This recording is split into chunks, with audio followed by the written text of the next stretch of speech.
Olá, eu sou Guilherme Domingues, advogado, professor, especialista em mestre em Direito Administrativo pela PUC de São Paulo. Hoje nós vamos conversar um pouquinho sobre direito e desenvolvimento, mas especificamente sobre o controle judicial de políticas públicas, como ele se relaciona com o direito de desenvolvimento, tratando dos casos das cotas nas universidades e do fornecimento de medicamentos pelo Estado.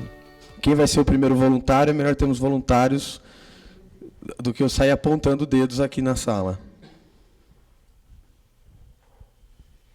Vou apontar dedos. Atenção. Tiago, vamos... Então, por favor, temos uma voluntária. Só foi.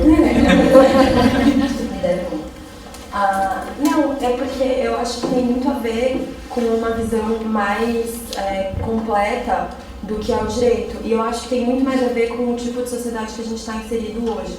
Então, hoje não cabe mais a gente ir separando os ramos de atuação e esperando que o direito, por conta própria, resolva dilemas que são muito mais complexos do que eles eram há muito tempo atrás.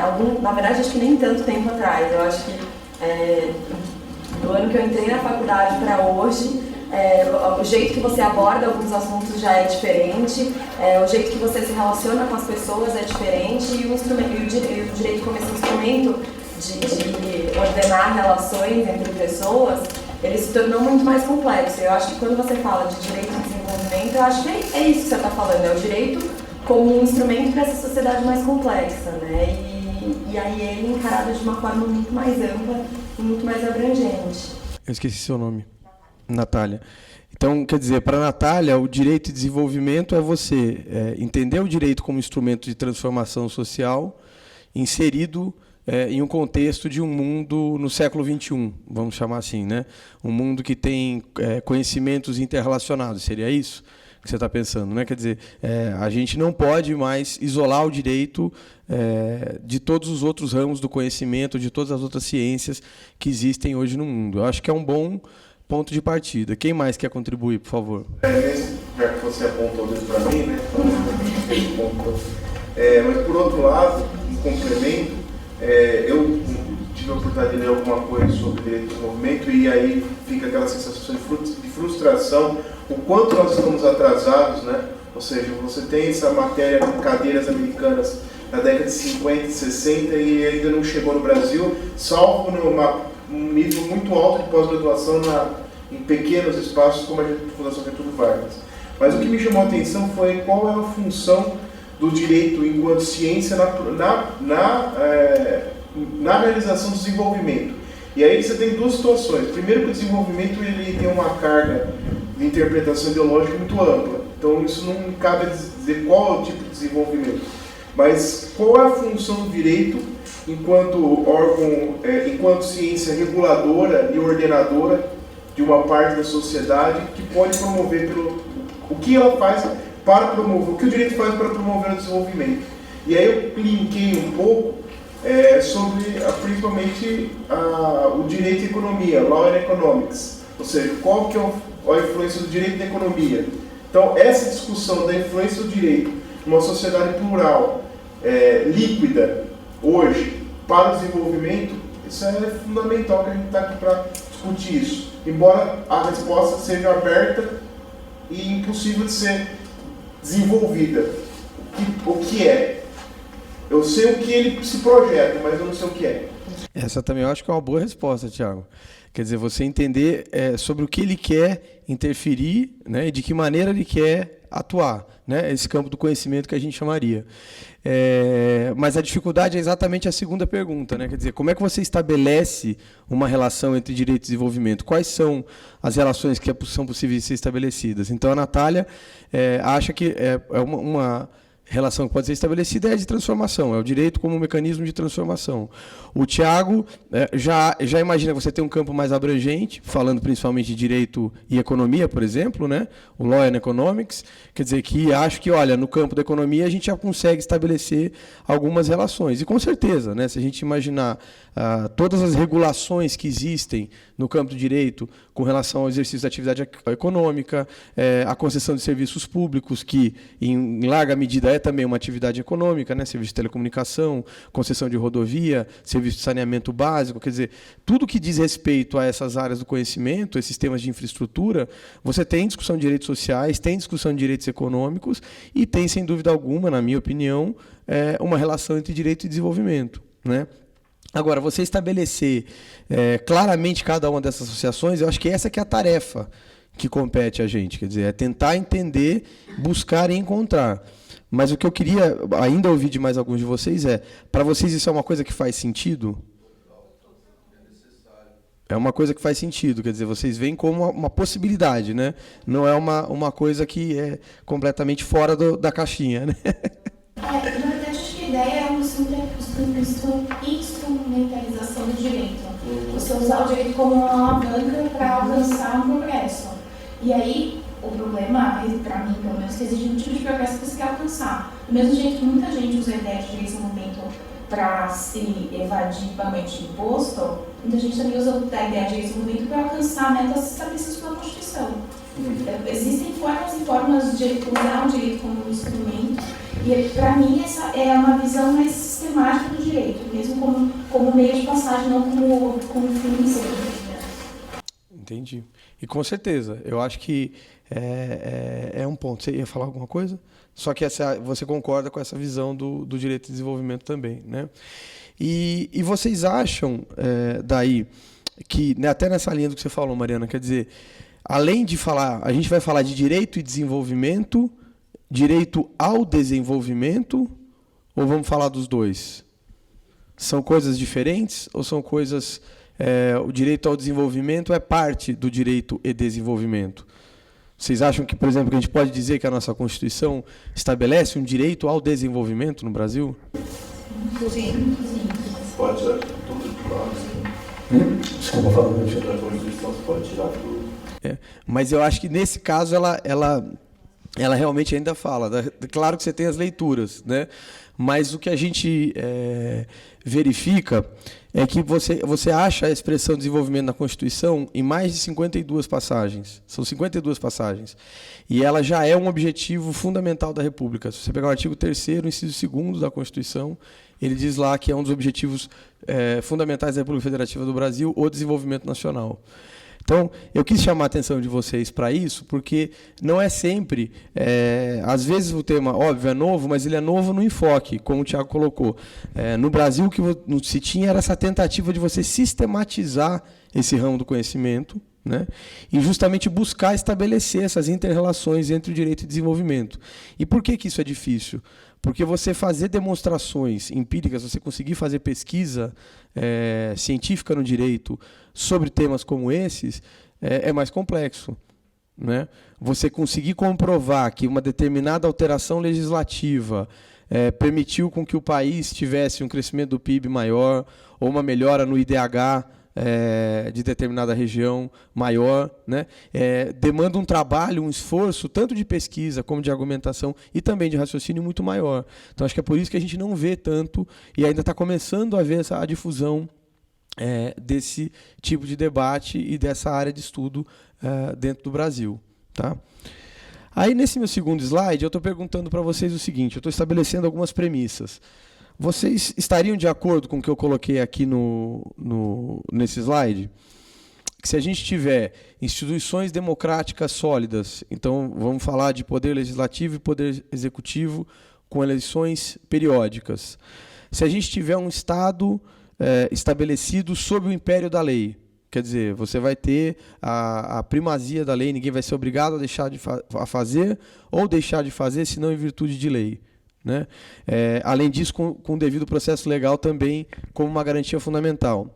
Se você tiver um Estado que estabelece direitos sociais e organização da atividade econômica, além de direitos e garantias fundamentais previsto numa Constituição, e, por fim, a possibilidade de efetivação ou revisão desses direitos e garantias fundamentais pelo Poder Judiciário, que a gente está dentro de uma certa moldura a partir do qual a gente pode falar em direito de desenvolvimento? O que vocês acham? Só tem um fundamento no item 2. A ordem constitucional estabelece o império da lei. eu acho que o império da lei ele é estabelecido muito além da ordem constitucional. Você tem como exemplo, assim, claro, entre a distância entre o que é constituído legalmente e o que é constituído de fato, a primeira Constituição da República, do Rui Barbosa, que era os Estados Unidos do Brasil, só que todo o desenho de poder e econômico ele não tinha nenhuma relação com a Constituição. Então, de fato, sim, não tinha nenhuma efetivação pura. Então, eu acho que o que estabelece o império da lei vai muito além da ordem constitucional e deveria ser levado em conta no direito de desenvolvimento. Seria, vamos dizer assim, até um pressuposto da própria vida em sociedade, né?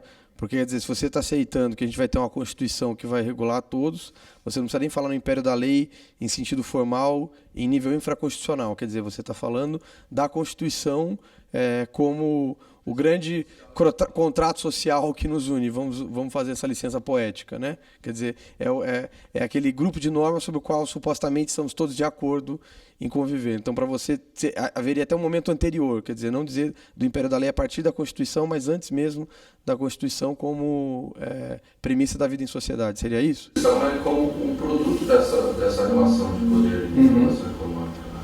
Aqui tem um problema de tradução também, né? Certamente você traduziu o império da lei fazendo como o rule of law. Então, que aí dá o conceito, e acho que você está falando, que por traduzir o império da lei, a gente tem essa carga positivista. Mas se a gente for verificando a leitura anglo-saxão, faz sentido o que você está falando, porque quando os textos começam a ser desenvolvidos na década de 50, o direito de desenvolvimento, eles colocam esse rule of law, eles não engessam o direito de forma escrita, mas também com outras normas não positivadas e tudo mais. Então acho que é mais um problema de semântica, tradução do que propriamente. É que eu acho bonita a expressão, né? O império da lei, né? Dá uma coisa assim, a gente ainda tem uma deferência pela monarquia, né? O outro, na verdade, tem mais a ver com não só constituição, que foi o que está dizendo, mas sim a ideia de uma ordem jurídica constituída, na qual quando você não você pode apresentar em judiciários, quando vai ser resolvido por um terceiro, não você, e também tem a ver com a garantia de que a ordem jurídica vai ser mantida. Eu acho que tem mais a ver com essa ideia de você ter um Estado que funcione para garantir os seus direitos do que uma sobreposição da lei sobre a sociedade. Mas é mais nessa linha mesmo que eu tinha pensado, Mariana. Quer dizer, não dá para cada um fazer aquilo que vem da sua cabeça, né? A autonomia das vontades é limitada justamente pela existência de um ordenamento jurídico, além não só constitucional, mas também infraconstitucional. Mas, vamos dizer assim, tirando essa pequena dissidência semântica com relação a isso, até essa ponderação de que seria uma ordem constitucional fundada até no espírito da vida em sociedade, nos demais itens, vocês estão de acordo? O que vocês acham? Que isso aqui poderia ser uma moldura a partir do qual a gente vai tentar entender, então, vamos dizer assim, a gente precisa ter essas premissas básicas cumpridas para poder daí tentar fazer algum estudo voltado a direito e desenvolvimento. Quer dizer, ou a partir desses campos, se a gente tiver esses campos bem delimitados, é possível que a gente consiga fazer estudos frutíferos sobre o tema. O que vocês acham? Faz sentido? Acho que são premissas que,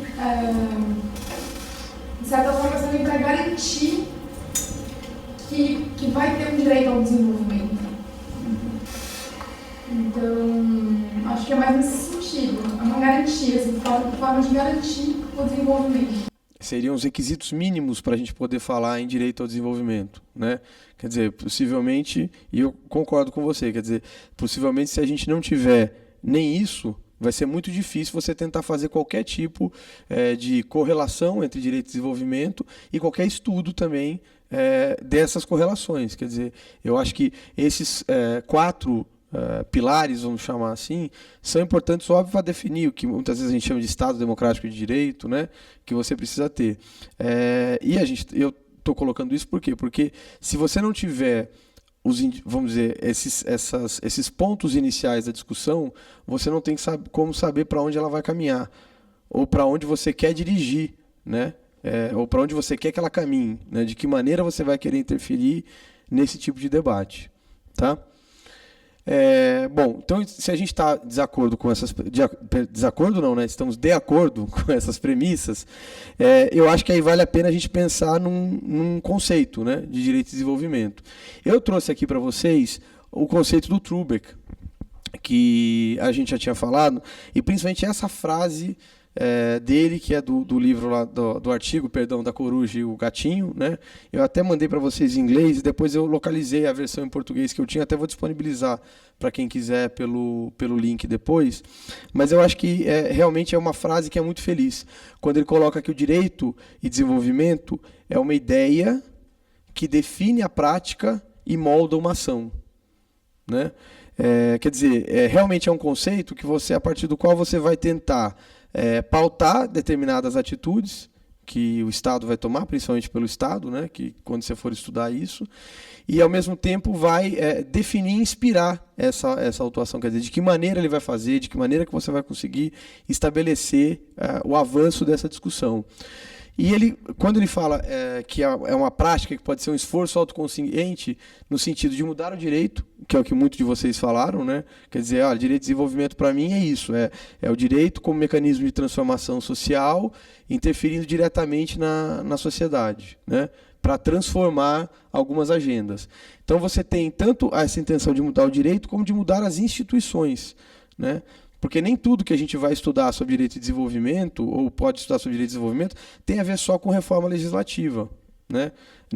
O campo não é só ficar aqui discutindo que lei que tem que mudar, qual lei que não tem que mudar, se tem que fazer uma revisão da lei de concessões, por exemplo, se a gente tem que rever programas assistenciais como Bolsa Família ou FIES, por exemplo, que tem tudo a ver, né, com direito de desenvolvimento, quer dizer, você imagina a emancipação das pessoas, melhoria de condições de vida, mas não é só discussão legislativa. Você pode querer entender como as instituições funcionam. E para os fins do nosso curso, quando a gente pensa no Poder Judiciário, essa é uma das questões mais importantes, né? O Judiciário hoje está no centro de todos os debates jurídicos principais do Brasil. Tudo vai desaguar no Poder Judiciário.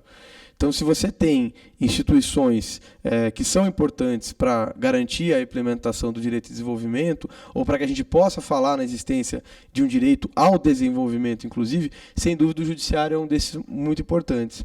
E aí uma coisa que todos vocês falaram, também que é interessante, que é isso. Os fins são variados, né, que você vai buscar com o direito de desenvolvimento. Você não precisa pensar só em desenvolvimento econômico, você pode pensar em desenvolvimento social, você pode pensar, na verdade, em uma agenda de garantia dos direitos fundamentais. Então, se a gente começa... existe um debate muito grande hoje no Brasil com relação ao projeto das 10 medidas contra a corrupção, né? O Luiz Felipe até comentou isso na aula dele na semana passada. Por quê? Porque, por exemplo, um dos itens que está previsto no projeto das 10 medidas contra a corrupção é a da possibilidade de utilização de provas obtidas por meio ilícito, que o juiz vai, em determinadas situações, vai poder considerar aquela prova como válida, né? E você pode entender que isso é uma afronta muito grande a uma garantia fundamental, né?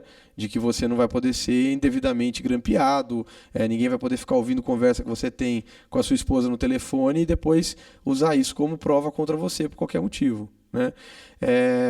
Isso tem a ver com o direito de desenvolvimento também.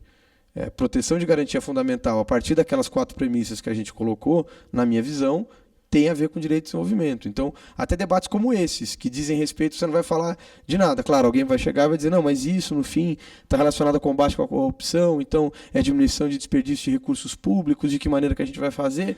Tá bom, posso até falar nisso pensando no país como um todo, mas eu posso ter só uma visão garantista, do ponto de vista das garantias e direitos fundamentais, que eu não quero ver, de maneira alguma, alterados dentro do regime constitucional que a gente tem no Brasil hoje.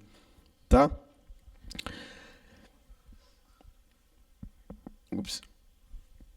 Agora, aí é que vem a pergunta, né? Como é que a gente vai organizar um debate como esse se cada um de nós pode ter uma visão sobre desenvolvimento? Cada um de nós pode ter uma visão sobre o que é desenvolvimento, cada um de nós pode ser interessado sobre um determinado tema de desenvolvimento, quer dizer, para alguns, né, eu quero estudar desenvolvimento social, eu quero estudar desenvolvimento econômico, eu quero estudar desenvolvimento tecnológico, né? Quero estudar desenvolvimento humano, como as pessoas vão evoluindo dentro do Estado. Quer dizer, de que maneira que a gente vai conseguir organizar esse debate? Como eu falei para vocês, a Constituição cita 52 vezes a expressão desenvolvimento. E está lá no preâmbulo e também no artigo 3º, inciso 2º da Constituição, que é um objetivo fundamental da República. Como que a gente vai fazer? Será que a gente não está atrapalhando o debate? Será que, no fim, essa ideia de direito de desenvolvimento é bacana, faz todo sentido, como vocês já me falaram logo na primeira pergunta que eu fiz, mas, no fim, o que a gente está fazendo é criando uma categoria nova de conceito jurídico indeterminado para ficar atrapalhando a discussão jurídica, para servir de saída mágica, né? Na linha do artigo do professor Carlos Ari sobre se o princípio é preguiça. Quer dizer, daí vai virar mais um argumento para a pessoa soltar numa discussão e falar assim, não, mas isso aqui é o direito de desenvolvimento. Não, mas considerando a garantia constitucional fundada no artigo 3º, inciso 2º, que é o objetivo fundamental da República Federativa do Brasil, assegurar o desenvolvimento nacional. Ponto. Então, com isso, né, é assim que a gente vê as discussões jurídicas caminhando um pouco, né? A partir disso, assegurar o desenvolvimento nacional, eu posso dizer qualquer coisa, né? Como vocês imaginam que a gente pode tentar estabelecer um mínimo denominador comum nessa conversa? Premissa e método. É Tiago seu nome, né? Luiz, perdão, Luiz. Premissa e método, que seria o quê? Você delimitar bem o debate antes de iniciá-lo e que as partes do debate tenham métodos bem estabelecidos, né? Não só métodos de argumentação, mas métodos de descrição da realidade, que na minha visão esse é o grande problema do Brasil. Se a gente manter a discussão no dogmatismo que a gente tem na academia e no mundo jurídico, o desenvolvimento vai virar mais um artifício retórico para ganhar alguma discussão jurídica.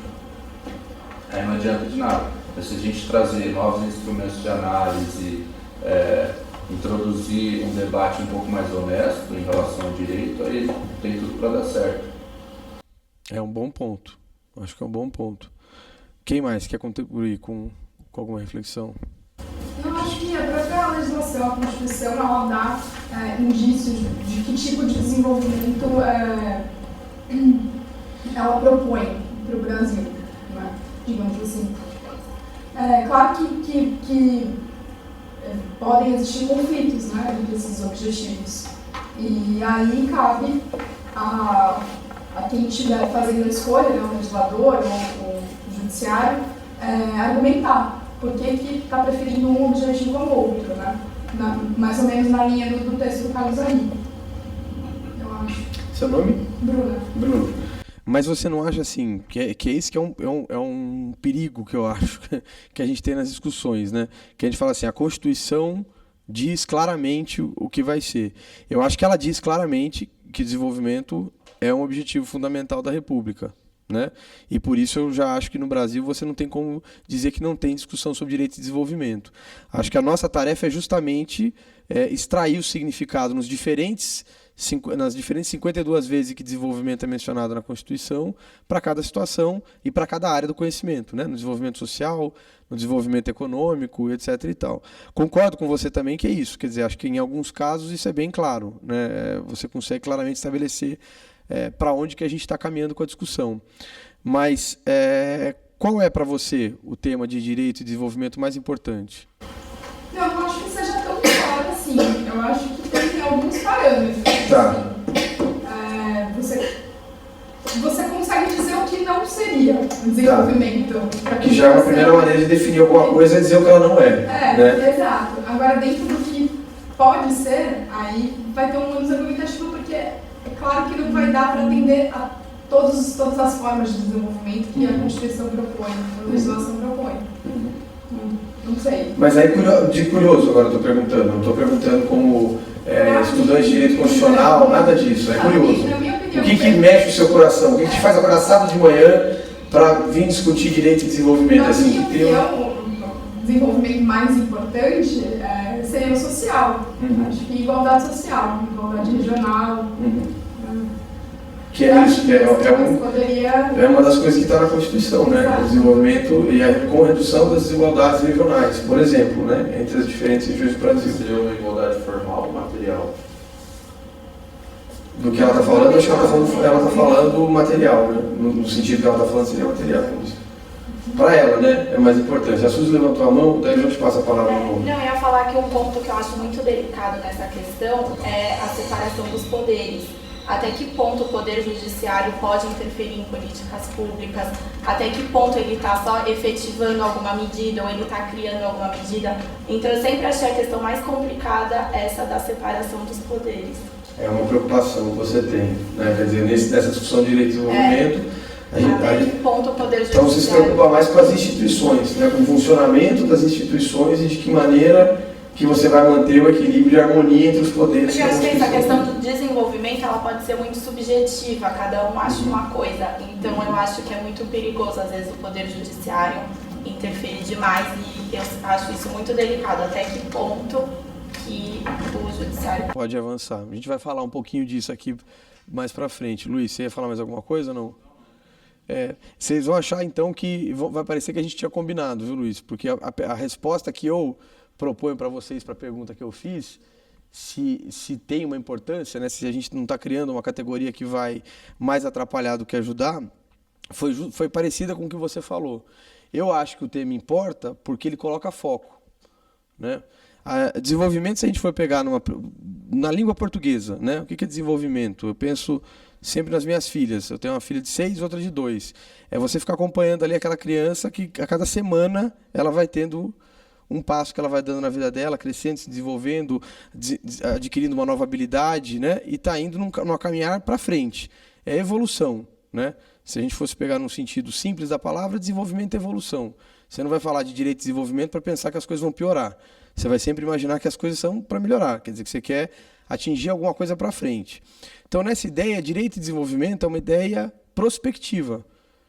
Tem que ser um campo de estudo, uma tentativa de sistematizar conceitos e já existentes para fazer estudos que olhem para frente, quer dizer, da onde estamos e para onde queremos ir. Essa que é a questão fundamental para mim. Então, acreditar na importância desse debate sobre direito de desenvolvimento significa assumir algumas posições claras. É o que você falou, estabelecer a premissa e de que maneira que a discussão vai se desenvolver, né? A pessoa já tem que se posicionar com relação a qual é a expectativa que ela quer atingir com aquela discussão, né? Qual é o objetivo que ela quer atingir com aquela agenda de reforma que está se propondo dentro de um estudo de direito de desenvolvimento. Qual é a melhoria que você quer que determinada instituição tenha, por exemplo, então, como a Suzy falou, olha, tem uma preocupação com relação a essa questão do judiciário interferindo no controle das políticas públicas, que é uma super preocupação, porque é exatamente isso, quer dizer, quem é eleito para eleger prioridades e fazer alocação de recursos da sociedade é o Poder Executivo e o Poder Legislativo, né? O Judiciário, até porque ele tem que ter essa posição de controle, de independência, até de parcimônia, você tem o concurso, né? Eles são concursados, as pessoas que entram na magistratura. Tudo isso tem um porquê, né? Porque ela tem que estar menos sujeita à pressão popular do que os nossos representantes no Executivo ou no Legislativo, por exemplo, né?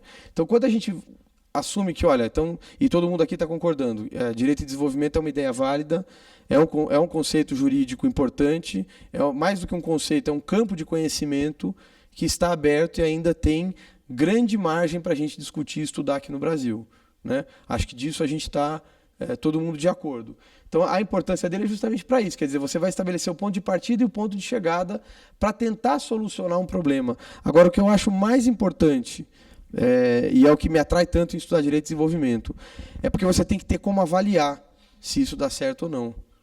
Você não vai ficar fazendo discussão retórica. É o contrário do que eu perguntei para vocês, só para provocar vocês, né? Quer dizer, será que a gente vai começar a falar, não, que isso aqui é seguro desenvolvimento nacional e vai virar um argumento coringa, né? Em discussão, em qualquer momento você vai começar a ver a corda agora toda hora falando que para ir respeito ao desenvolvimento nacional, para efetivação do desenvolvimento nacional, eu acho que tem que ter cota nas universidades, né? Para efetivação do desenvolvimento nacional, eu acho que todo mundo tem que ter direito a uma casa dada pelo Estado, por exemplo, né? Então, isso poderia virar realmente um argumento retórico, mas se você se propuser a fazer um estudo consistente e consciente, que é quase uma prática deliberada, se a gente pega aquela definição do Trubeck, né, que é a ideia que define esse movimento e pauta essa ação que as pessoas têm que ter, você aí vai ter que ter uma discussão baseada em resultados. Você não vai poder dizer que foi uma mudança legislativa que fez a melhoria de algum indicador de desenvolvimento social, por exemplo, se você não disser qual é o indicador que você vai trabalhar, né? Da onde estou partindo, para onde quero chegar. Então, a gente quer melhorar o IDEB. Então, que políticas o governo deve adotar para a melhoria do IDEB? Né? Que políticas que devem ser adotadas para melhoria, para facilitação do acesso ao ensino superior universitário? Então, a gente tem que entender, tem que ter uma precisão no diagnóstico. Olha, então o déficit hoje temos pouca representatividade de negros, de indígenas, de mulheres, de estudantes egressos da escola pública. Qual é o diagnóstico? E aí, qual é o prognóstico? Eu acho que sempre que a gente falar de discussão de direito e desenvolvimento, tem que ter diagnóstico e prognóstico. Isso não tem como fugir. Senão é exercício de retórica. E aí não serve para nada. Né? É você lá gastando páginas e páginas, tinta, tempo das pessoas, para ficar dando uma posição que é sua e que dá a sua visão de mundo sobre o que é desenvolvimento. Que, veja, é absolutamente legítimo. Inclusive, eu acho que é importante que a pessoa defina uma visão de desenvolvimento que ela tem, para conseguir daí organizar as ideias dela, apresentar quais são as alterações que ela acha que tem que ser feitas e de que maneira você vai poder avaliar a produção desse conhecimento que foi feito numa pesquisa ou numa tentativa de reforma legislativa ou institucional de qualquer natureza. Tá? Mas eu acho que o debate é válido, sim, principalmente para isso. A gente não pode evitar, a gente tem que fugir de discussões retóricas. A gente precisa começar a ter, no debate jurídico, não é essa importação à crítica, né, de falar análise econômica do direito, esses temas que são muito específicos, né, e vamos dizer até candentes, quer dizer, as pessoas geram muito debate doutrinário, mas não em cima das palavras. Né? Vamos tentar transformar uma ideia que vira uma ação. Acho que isso é o mais bacana do direito de desenvolvimento. Por quê? No direito, a gente geralmente tem aquela coisa um pouco hermética, fechada, né? Que você imagina que é isso, eu vou produzir um parecer, eu vou fazer uma análise aqui, ou vou entrar com uma ação, que depois vai ter um desenvolvimento. A gente, às vezes, sente que você não vai impactar diretamente a vida de todo mundo, né? Ou a vida da sociedade. Quer dizer assim, eu, na minha atuação individual, talvez não faça uma coisa que seja transformadora. Mas será que não? Eu entendo que trabalhar o desenvolvimento é justamente difundir para as pessoas prognóstico a médio e longo prazo. Porque o nosso maior defeito nessa situação é a gente querer desenvolver para já. Por imediato, a gente né? nunca vai conseguir isso.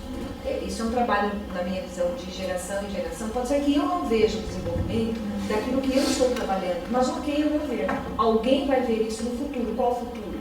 Médio e longo prazo. A gente tem que saber ter essa paciência, em aspas. Não sei se o termo é paciência, mas talvez a sabedoria. Sabedoria era a palavra que eu ia usar. A sabedoria de entender que é um trabalho, né? E que o resultado vai vir no futuro, mas que não pode deixar de trabalhar. E nosso grande problema em desenvolvimento, quando eu, pelo menos, falo de desenvolvimento para quem está do meu lado, é que as pessoas acreditam que o desenvolvimento é para já. E ele não é para já, ele é meio. E é um grande desafio. Que foi, Aqui eu fiz um comentário que tem gente que tem a sensação que o longo prazo é 4 anos. Né? É um mandato eleitoral, né? É isso, só 4 anos. Prazo. Ao final do meu mandato teremos algumas mudanças, calma, né? Porque Nunca vai ter, né? verdade. Porque envolve uma série de coisas, envolve uma série de pessoas. Onde se envolve pessoas, envolve problemas. Então, estou falando isso porque alguém falou sobre o desenvolvimento social, né? Então, me parece que o que a gente precisa é justamente trabalhar o desenvolvimento com a sabedoria e consciência de que não será para já. E tudo bem não ser para já. Tudo bem plantar semente, esperar a árvore crescer, né? Regar, fazer isso. Acho que é perfeito. Essa colocação é muito sábia, né? Para usar essa palavra que você colocou, que era a palavra que veio na minha cabeça, sabedoria. Quer dizer, entender, de novo, da onde estamos saindo e para onde estamos querendo ir, né? Mas sabendo o caminho que vai ter que ser percorrido, né? E esse caminho é longo, muitas vezes é longo. Num país subdesenvolvido como o nosso, que tem uma série de indicadores que, se for comparar internacionalmente, são muito ruins. E exatamente, essa contracorrente que vem para toda agenda que se fizer de reforma no Brasil, sempre vem uma contracorrente, né? É uma outra discussão que a gente tem hoje muito no direito, quer dizer, esse poder que muitas corporações estão ganhando no Brasil, né? Até que ponto realmente as agendas que se tem de reforma ou desenvolvimentistas são pensando no interesse de todos e da maioria e não de algumas corporações que vão controlando, né, e aparelhando diferentes organismos, não só do Estado, da sociedade civil também. e vão pautando, né, os debates e a gente vai perdendo esse foco e trava. Não é isso, quer dizer, essa falta de visão de nação, né? Quer dizer, qual é o mínimo denominador comum que nos unirá? Então, quer dizer, nessa discussão de direito de desenvolvimento é você pensar isso, qual é o mínimo denominador comum que o Brasil quer estabelecer para daqui 20 anos, né? A lei de crises de bases que foi, é muito... Quando eu entrei na escola, eles estavam implementando a lei de crises de Base de educação. no começo dos anos 90. E você tinha um plano que ele focava na educação básica, porque propunha que as pessoas com uma educação básica de qualidade conseguiriam chegar conseguiriam ascender sem a necessidade de conhecimento do governo. A lei de crises básicas foi sendo mudada a cada 4 anos. Cada 4 anos, cada governo que passava, eles cortavam todas as metas de educação, reduziam totalmente a ideia de que você tinha que criar uma educação básica de qualidade. E acabou, no final, quando o ano passado a LDB foi, o ano passado retrasado acabou, não tinha mais nada para mudar, eles tiveram um novo plano nacional de educação e voltado para a universalização do ensino superior, ao invés de uma educação... Sim, nem acabar, né? Vamos dizer assim, nem acabou o quarto de baixo a laje, já foram fazer a suíte do casal lá em cima. Né? Quando você fala de interesse das corporações, é muito interessante porque é exatamente isso. Porque você tem uma universalização do ensino superior com base no acesso ao ensino superior particular, não com base na sem nenhuma discussão qualitativa. Exatamente. Né? Nenhuma. Quer dizer, você irrigou de dinheiro as universidades particulares e não tem nenhuma discussão. Quer dizer, quantos cursos vocês já viram o MEC fechar? E com base em renúncia fiscal. E aí a gente pior ainda. Porque tem esse outro efeito perverso de você tirar a arrecadação, né? Ver o que está acontecendo lá no estado do Rio de Janeiro. Eu estava vendo uma matéria ontem à noite no Jornal da Band e eles mostraram assim, quer dizer, porque ninguém teve uma parte do problema foi que houve aquela mudança no regime de partilha, fazendo um parênteses aqui só, no regime de partilha dos royalties do petróleo, então foi uma violência realmente com o Estado, quer dizer, você tinha todo um planejamento que tinha sido feito para muitos anos, veio uma lei, mudou da noite para o dia, judicializou, para de ter repasse, então já atrapalhou. A desaceleração econômica, mas foram, de 2008 para cá, acho que o Estado fez mais de 120 bilhões em renúncia fiscal. Porque o Rio fez uma política muito agressiva de atração de empresa, levou fábrica de automóvel para lá, um monte de indústria que eles não tinham. E aí, quer dizer, uma hora a conta chega, né? Quando estava na bonança, aquele dinheiro não fazia falta. Agora, quando você não tem recurso e já concedeu a renúncia fiscal, como é que você vai fazer para reequilibrar isso, né? Porque assim, a lei de base da educação, ela tinha uma análise... Que foi na época do Fundef, foi criado o Fundef, etc. Foi uma legislação e um plano nacional que tinha base qualitativa. Tinha uma análise de qualidade que explicava por que você precisava investir em educação básica. E por isso que criou o IDEB também, você tinha o índice, indicador. Do país. Só que educação básica, a gente está falando de um ciclo de pelo menos 12 anos. Que você não vai conseguir confirmar dentro de um plano de governo específico. Então, quando se faz discussão de longo prazo, realmente seria ótimo, mas quando se faz discussão de longo prazo, essa discussão é cortada toda vez que convém. Esse é o problema. O Deus comunitário, por exemplo, que é algo de ciclo maior do que um governo, ela também é cortada anualmente. Completamente picotada, né? Eu acho que o grande problema é porque está dentro do governo, não é da sociedade, né? Lá no estado do Paraná a gente tem diversos exemplos, bons exemplos. Por exemplo, Maringá, todas as representantes da sociedade civil, elas contrataram uma empresa de consultoria, fizeram um planejamento para Maringá de 40 anos, que é o Master Plan, que eles lançaram 2 semanas atrás. E aí, pode ser Deus que vire prefeito de Maringá, se o cara não rezar a cartilha, ele está ferrado. Então, a sociedade, ela dá as metas, não o governante, né?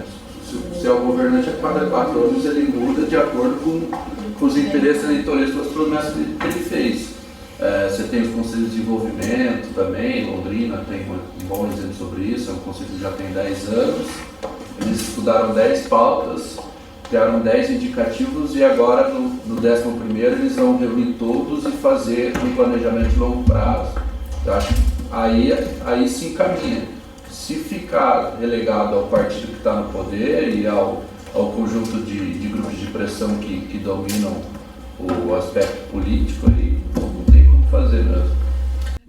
Mas eu ainda acho que mesmo quando você tem a sociedade civil organizada, esses exemplos que você citou são até nacionalmente conhecidos, de Londrina, Maringá.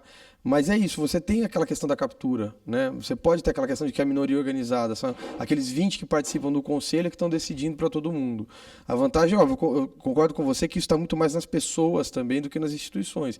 Se tiver pessoas com essa visão de todo, pensando no interesse da coletividade, não só do delas, perfeito, a coisa vai caminhar. Agora, se você tiver, por qualquer motivo, e acho que o que vale, por exemplo, tem um bom tema de estudo de direito e desenvolvimento, que são esses 2 conselhos que o Luiz falou, até para você fazer uma pesquisa depois, o que é que está fazendo eles funcionarem? Eles não serem capturados por interesses de outras pessoas, de outras corporações. Tem um limite de investimento de cada sociedade, funcionalismo. Qual que é a renovação, por exemplo? Deve ter renova a cada 2 mandatos. Você tem isso uma é importante. que é alta e também você tem premissa e método estabelecido, né? Então, antes de eles discutirem uma pauta, eles viajaram o mundo inteiro, foram para a Espanha, que lá tem bons exemplos, foram para os Estados Unidos e determinaram uma metodologia. E aí, a partir dessa metodologia, eles foram desenvolvendo os estudos. Então, o último de Londrina é Gestão Pública. É um livro que eu posso até trazer aqui semana que vem, se alguém quiser dar uma olhada. E posso pedir para o pessoal da Associação Comercial mandar também 40 livros. Legal, acho que é essa semana. E aí eu acho, aí sim é bom, e aí entra o direito de desenvolvimento quando você tem essas premissas e esses métodos estabelecidos. Por exemplo, no Paraná estão invadindo a universidade por causa da lei de diretrizes orçamentárias do ano que vem. Esse ano, o Paraná foi o único estado que pagou em dia os seus professores universitários e foi o único que deu aumento real para os caras, e eles querem mais. Segunda-feira teve um fórum, teve o Consul lá, que é o conselho dos 3 governadores do Sul, Sartori, Colombo e Richa, e aí nós estávamos analisando justamente o gasto com educação superior pública no estado, porque lá, por motivos de lobby do governo federal, lá só tem uma universidade federal e 7 estaduais. Então, o estado é muito onerado com as universidades. O que aconteceu? Em 2011, você tinha um orçamento dessas 7 de 800 milhões de reais anual. Esse orçamento em 4 anos subiu para 2 bilhões. Aí você pega, os indicativos pioraram, os indicativos de qualidade. O que os caras fizeram? Aumentaram seus próprios salários. E aí, eles vêm pedir mais aumento? Vamos analisar isso com método e com premissas baseadas na melhora da qualidade de ensino, em vez de só discussão ou de grupo de pressão. E aí você vê que é um negócio sustentável. Cada aluno hoje no estado do Paraná, cada aluno de universidade estadual custa mais de R$7.300 por mês. Mas eu acho que não é a loucura total. A palavra não é custo, a palavra é investimento. A gente está falando de uma planificação de qualidade e cuidando do promove. Quando você educa uma pessoa, você não está gastando dinheiro. A R$7.800 você está. Não, mas calma, mas é semântica. Mas é semântica, calma, semântica. Aí é um pouco de semântica. Eu entendi, Mariana, sobre mas eu entendi o foco que ele quis dar. Quer dizer, no sentido de que qual é o dispêndio, qual o valor, né, que você tem que colocar para essa pessoa. Ele estava tentando colocar só que existe um gasto e que está aumentando numa ponta, que é a remuneração de professores, e que lá não estão dando muita abertura para essa discussão sobre indicadores qualitativos, né? Que acho que todo mundo está de acordo que investimento, pagar professor, fazer investimento na educação é um investimento, com certeza pensando no futuro. Mas essa que é a questão, a gente não pode, tem que analisar, né? De repente ver quanto se está investindo, se você não quer usar a expressão gasto, se está tendo o retorno que você está esperando. É evidente que num caso como esse também vai demorar, né? O exemplo que você está usando, ainda que seja no ensino superior, mas vai demorar para você dizer assim efetivamente qual é o resultado, o melhor resultado, de que maneira acontece. Mas acho que ele estava querendo dizer era essa questão da pressão que você vai tendo dos grupos de interesse que vão paralisando essas agendas, né, que são importantes. Essa falta de pensar o todo, a gente pensar aqui por cima, fazer esse sobrevoo e não, olhar a floresta e não a árvore, né? Essa que é a discussão. Mas então, para a gente caminhar aqui mais um pouquinho, Como eu falei para vocês, acho que então é importante, acho que também estamos aqui, conseguimos estabelecer um consenso de que existe essa importância do direito de desenvolvimento e por que ele vai ser importante para pautar os nossos debates e estudos aqui. E a gente está entendendo também que tem diferentes visões do que é desenvolvimento para cada um de nós, né? E qual tipo de desenvolvimento vai mobilizar a gente mais, vai fazer a gente ficar mais interessado. É o que eu brinquei, quer dizer, vai fazer você acordar sábado de manhã, estudar, depois vai fazer você entrar num mestrado, para quem já não fez e querer se propor a fazer um projeto de pesquisa, ficar 3 anos fazendo crédito. Já passei por isso, sei como é que é, então... só que eu trouxe para vocês um conceito de desenvolvimento, que é um conceito que a mim faz sentido, quer dizer, para mim faz sentido, né? Que eu acho que é um conceito bacana e foi o conceito que eu usei para pautar toda a pesquisa que eu fiz na minha dissertação de mestrado, né? Eu fiz, até não me apresentei, mas enfim, eu sou bacharel em Direito, especialista e mestre em Direito Administrativo, todos os títulos eu obtive aqui pela PUC em São Paulo. E quando eu fiz o meu trabalho, a minha dissertação de mestrado, eu fiz uma pesquisa na linha de Direito e Desenvolvimento. Como eu estava, mais ou menos contei para vocês no dia da primeira palestra, né? Eu estava no último grupo que o professor Carlos Ari orientou na PUC, antes dele sair da PUC e definitivamente para a GV. Ele teve um tempo ainda que ele ficou com um pé na PUC, outro na GV, e depois ele saiu da PUC completamente, completando esse ciclo. E ele juntou, foram 12 alunos que ficaram com ele para fazer projetos na área de Direito e Desenvolvimento. Ele já estava, né, completamente envolvido nesse tipo de estudo, propôs isso para a gente, todo mundo se interessou, assim como vocês, achou super bacana, falou, não, tem tudo a ver, dá um sentido completamente diferente do que eu sentar aqui e ficar discorrendo sobre o princípio da eficiência da administração pública, escrever lá laudas e laudas, e ele queria que a gente fizesse pesquisa de jurisprudência. Né? Também dentro dessa linha de que você precisa entender funcionamento das instituições, que as instituições importam, como elas funcionam, de que maneira elas decidem, ele sempre foi um entusiasta da pesquisa de jurisprudência.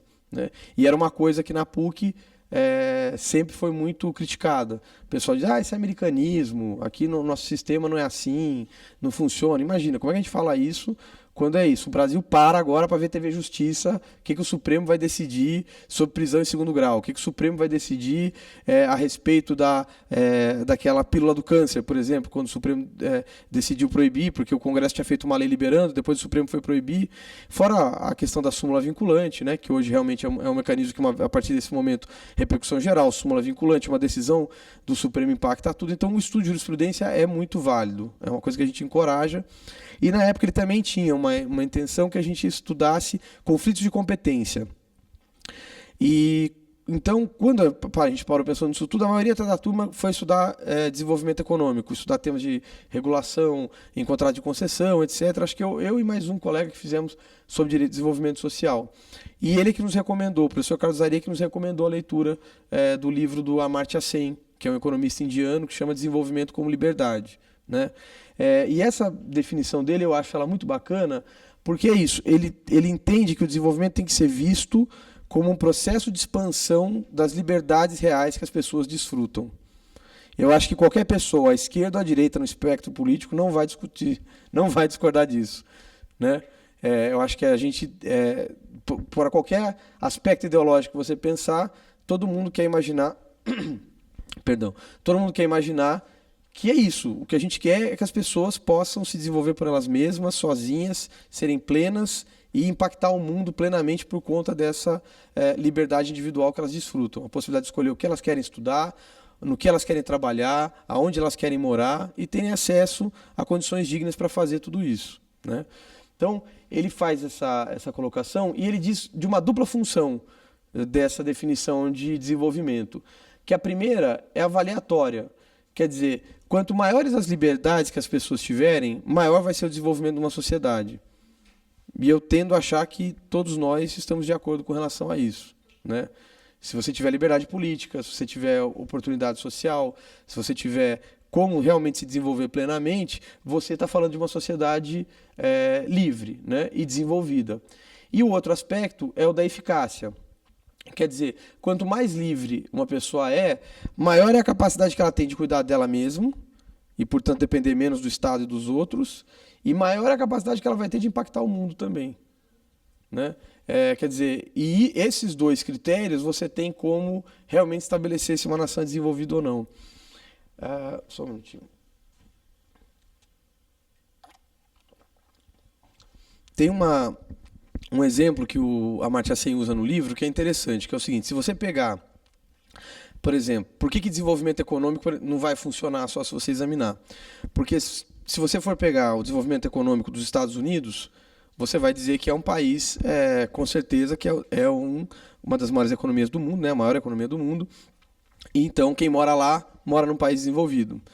Agora, quando você pega alguns indicadores, por exemplo, de tempo de vida das pessoas que moram nos Estados Unidos, você percebe que, por exemplo, o americano negro que mora em determinadas regiões do país tem uma expectativa de vida muito menor do que a de uma pessoa que mora no interior da China e é agricultor e vive em média 70, 80 anos, ao passo que aquele americano que mora numa determinada região vai viver no máximo 40 anos de vida.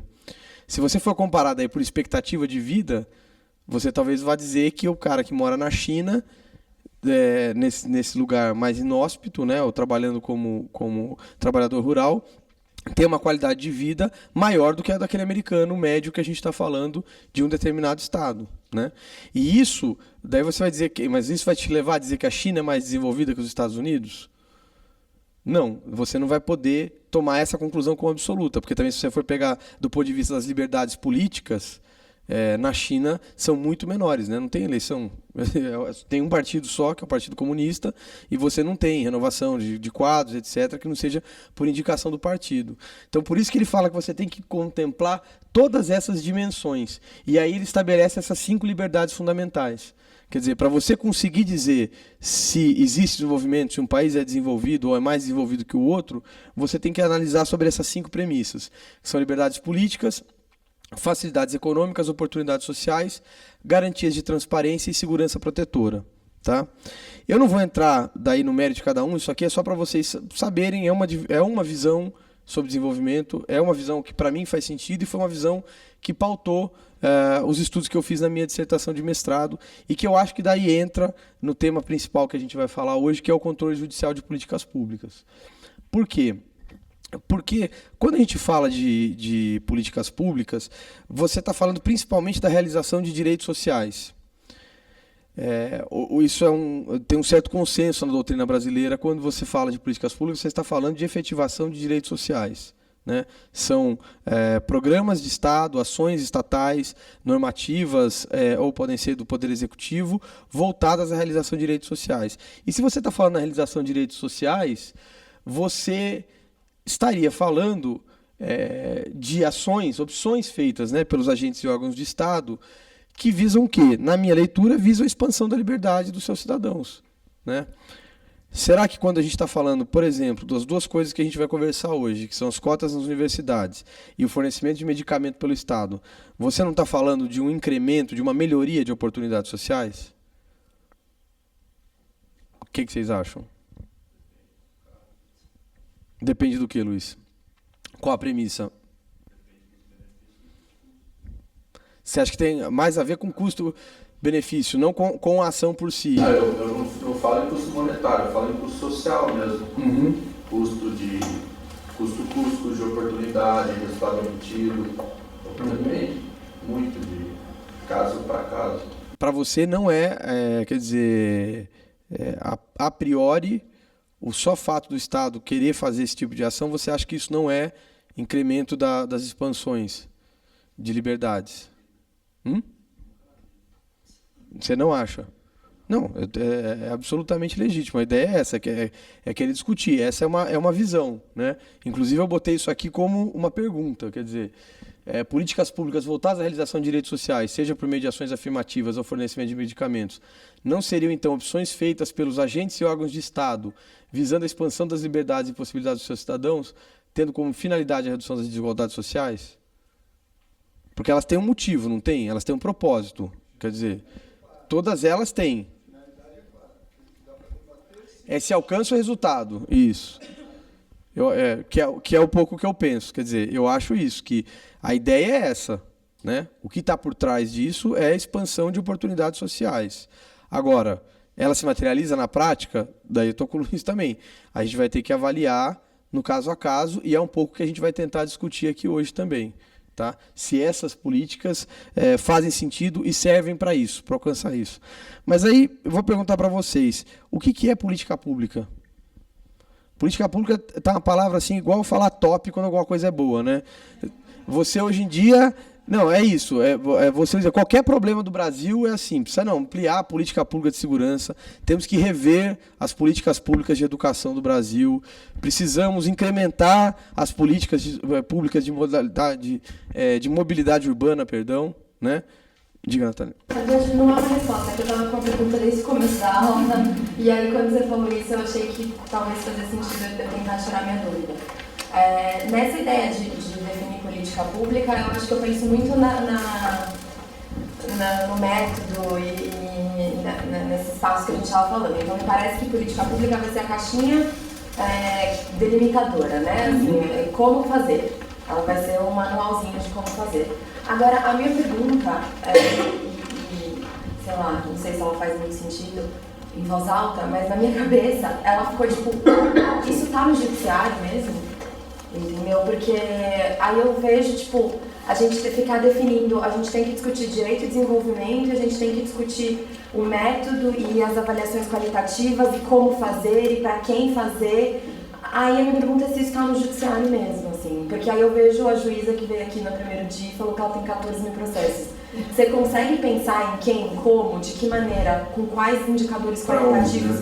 Com 14 mil processos, eu penso na qualidade da análise que ela pode fazer. Não questionando a capacidade dos juízes, porque, gente, passar naquela prova, imagino que seja desafiador. Mas pensando em tempo. Qual a qualidade do que você pode produzir com 14 mil processos em cima da sua mesa, sabe?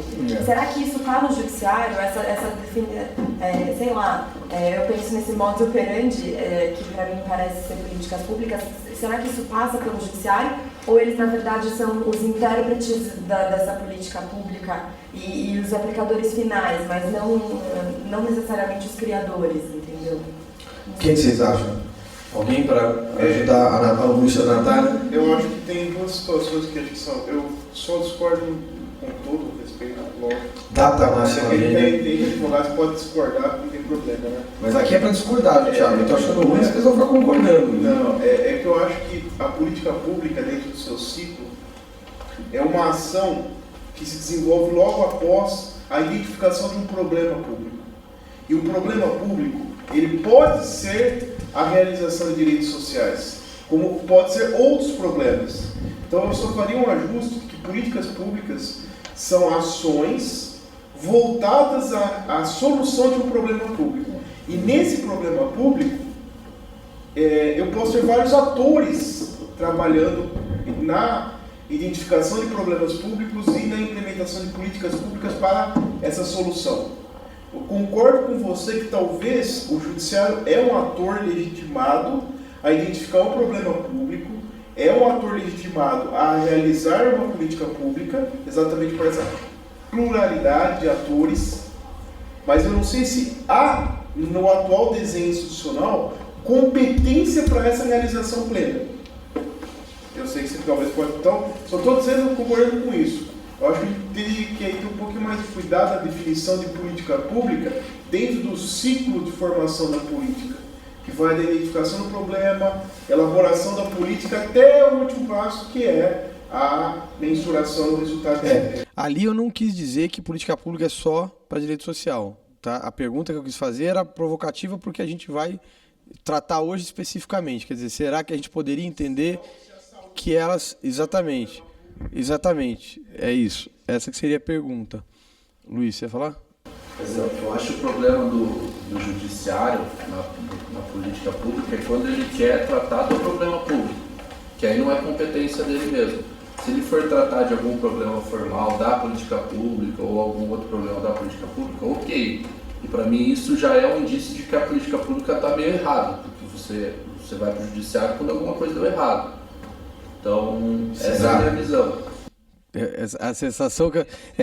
o problema é isso, que hoje eu já acho que ir para o judiciário já virou, inclusive, estratégia de legitimação de interesses e agendas. Você usa como estratégia. O problema é que ninguém é obrigado, porque a lei não excluirá a lesão. Aí na afastabilidade da jurisdição, né? Aí chega lá o direito à imagem, ou o princípio, o direito à saúde, o direito a não sei o que lá, que é muito confortável para o legislativo e para o executivo deixar tudo vago e deixa na mão do juiz para o juiz julgar, o que na verdade deveria ter sido feito lá no legislativo e no executivo. Então, dizer que não é papel do juiz é fácil. Então, cumpra o teu papel do legislativo e do executivo, bota a tua cara para bater e diz, olha, vai ser delimitado, você tem um direito à saúde e o tanto, sabe? Não é tanto um direito à saúde, você vai ter um direito a uma medicação até determinado valor, depois você não vai ter mais. Mas ninguém faz isso. Ninguém coloca a sua cara para bater no legislativo e no executivo. Aí chega no judiciário, o juiz extrapolou, o juiz não olhou limites, o juiz não verificou isso. Muito, muito confortável. É verdade, aquele negócio de jogar, né, no colo de alguém um problema que não devia nem ter sido criado. Né? Você acabar, mas o cara precisa de um medicamento, só tem lá nos Estados Unidos, custa 100 mil para ele ter alguma coisa paliativa, então, uma medida paliativa. Não vai ter. E o cara que está aqui tem direito a um tratamento de uma coisa que a gente sabe que vai ser curado. Por exemplo, né? Exatamente, e aí ele meio que perde essa oportunidade porque a decisão foi dada em favor de mandar o outro cara lá para fora gastar o dinheiro que a gente, desculpa, mas não vai dar em lufas, né? Assim, acho que tem que ter um equilíbrio. Essas escolhas dramáticas, acho que né? tem que assumir, né? Olha, você vai ter direito à saúde, você vai ter direito à educação. O mesmo problema das creches das crianças na escola. As crianças não têm creches nas escolas, aí precisa entrar com uma liminar para conseguir, mas é justo, o fulaninho lá que estava no final da fila, ele conseguiu por uma liminar entrar na frente, mas o juiz não pode deixar de julgar. Ao mesmo tempo, ele tem lá uma regra que vai dizer que todo mundo tem acesso à educação. Ninguém delimitou, ninguém teve a coragem de chegar lá e falar assim, olha, você vai ter um acesso à saúde, queridão, mas ó, não é tanto assim, tá? Você vai ter direito a 5 dias de UTI. Não, você vai ter assim, 5 dias de UTI. Se for no 6º dia da UTI, você já não pode mais, tudo bem? Ninguém tem coragem de fazer isso. Mas você acha que se o legislativo fizer isso, o judiciário, você está dizendo assim, que o judiciário está sendo forçado a ser uma Ele é obrigado, né? Ele é obrigado. Ele está jogando, assim, ele está sendo jogado. Ele é obrigado, né? Como é que o juiz vai chegar na frente dele e fazer assim, não dá. Não tem como o juiz deixar de julgar. Não, e faz sentido o que você está falando, porque é o seguinte, se eu tivesse um engessamento maior da atuação dos outros dois poderes, como atores normais, beleza. Então aí ele ficaria menor. Que é o que todo mundo cobra do juiz, né? As pessoas cobram do juiz menos atuação. Porque elas dizem o seguinte, olha, é impossível, olha que absurdo. O mesmo problema dos planos de saúde. Não é? Aliás, esse foi um dos problemas. Não é só saúde pública, né? Esse foi um dos problemas, inclusive, eu não sei, alguém aqui a gente disse que trabalhava com plano de saúde, acho que foi você, né? Deve ser o Unimed. Olha só. Deve ser o Unimed. Tá lendo o pensamento, Thiago. Nossa, que coisa, né? O cruzamento da turma é maravilhoso. Deve ser aquele baita problemão de que o sujeito assinou um contrato e que, não é isso? E que o contrato dele era o plano standard, mas que ele precisava de um plano não sei das quantas, porque só no Einstein é que tinha um determinado médico, e aí o juiz vai dar, porque está lá, ele é obrigado a dar, porque ninguém disse que lá no direito à saúde, ele não podia só, ele não era obrigado a ficar só no plano standard. Vem o Código de Defesa do Consumidor, e vem o Código de Defesa que fala que 90% já entra o consumidor com a sua razão, ainda que não tenha, né? E aí ninguém sempre tem razão. E aí, desculpa, mas não é verdade? Então é muito fácil, muito confortável dizer que o juiz extrapola os limites de atuação. Quando ninguém lá quis dar a cara para bater para o seu eleitor e dizer, olha, você não vai ter tanto direito à saúde, você não vai ter tanto direito à educação. O problema foi o juiz que não te deu. Tá vendo? O problema é o Estado que não te dá. Fora os 14 mil processos, né? Deixa eu só passar a palavra para esse cliente aqui, desculpa seu nome? Carlos. Carlos, fala. Não sei se cabe muito, mas eu acho que nesse momento eu acho que é muito fácil confundir, realmente é muito fácil confundir a atuação do judiciário e de novo, o tema de direito e desenvolvimento. Eu acho que o direito tem um papel muito importante na formulação da política pública, mas a atuação do judiciário é diferente. Ele pode ter um papel muito importante, mas o judiciário também, por ser a instituição competente para garantir o cumprimento da lei, muitas vezes acaba tendo uma aproximação que não é necessariamente exata. Acho que é preciso que o judiciário tenha um tipo de controle, mas que muitas vezes ele acaba assumindo coisas que não deveriam ser dele. Acaba sendo um conflito institucional, um conflito de poderes.